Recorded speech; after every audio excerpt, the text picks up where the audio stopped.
சக்தி அருள் வாக்கும் அனுபவங்களும். எங்கள் வீட்டிற்கு அருகில் குடியிருப்பவர் சக்தி பாரதி. அவருக்கு நிவேதா என்ற ஒரு மகள். அந்த குழந்தைக்கு ஒரு வாரமாக நல்ல காய்ச்சல். நிறைய மருத்துவர்களிடம் சென்று காட்டியிருக்கிறார்கள். கடைசியாக அடையாறில் உள்ள ஒரு மருத்துவரிடம் காட்டினார்கள். கொடுக்கப்பட்ட மருந்துகள் சிக்கலை உண்டாக்கி மூளை காய்ச்சலில் கொண்டு வந்து விட்டதாக கூறினார்கள். நினைவு தப்பிய பிறகு குழந்தையை நுங்கம்பாக்கத்தில் உள்ள சைல்டு ட்ரஸ்ட் மருத்துவமனையில் சேர்க்க சொல்லிவிட்டார்கள்.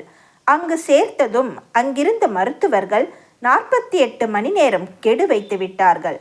குழந்தையின் பாட்டி எங்கள் வீட்டிற்கு வந்து அழுதார். குழந்தையின் நிலைமை ஆபத்தில் இருக்கிறது என்று புரிந்தது.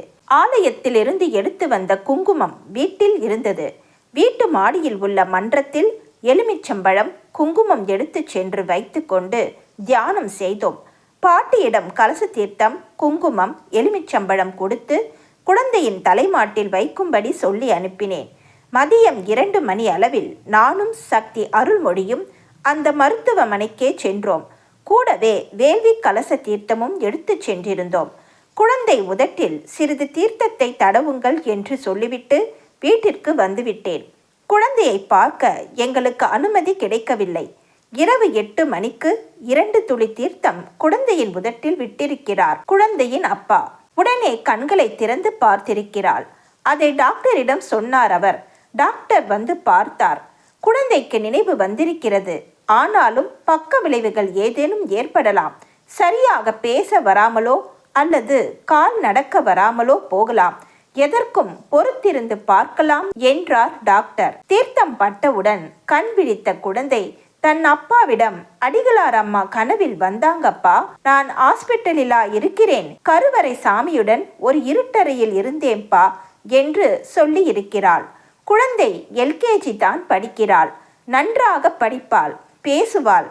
கலச தீர்த்த மகிமையால் குழந்தை பிழைத்து விட்டாள். நிவேதா என்ற அவள் பெயரை சக்தி பிரியா என்று மாற்றிவிட்டார்கள். நினைவு நன்றாக இருக்கிறது. கணக்கில் 100க்கு 100 வாங்கி இருக்கிறாள். பின் நவராத்திரி 9 நாளும் குழந்தையோடு மருவத்தூர் ஆலயத்தில் தங்கி தொண்டு செய்தார்கள். இப்போதெல்லாம் அக்குழந்தையின் தாய் எப்போதும் செவ்வாடையுடனே இருக்கிறார். ஓம் சக்தி. ஆன்மீக துறையில் நடந்து போன பழங்கதைகளையே பேசிக்கொண்டிருக்காதே. இங்கே நடைபெற்று கொண்டிருக்கிற நான் நடத்தி வருகிற புதுமைகளை உலகத்திற்கு எடுத்துச் சொல். அவற்றையே அடிக்கடி நினைத்து பழகு.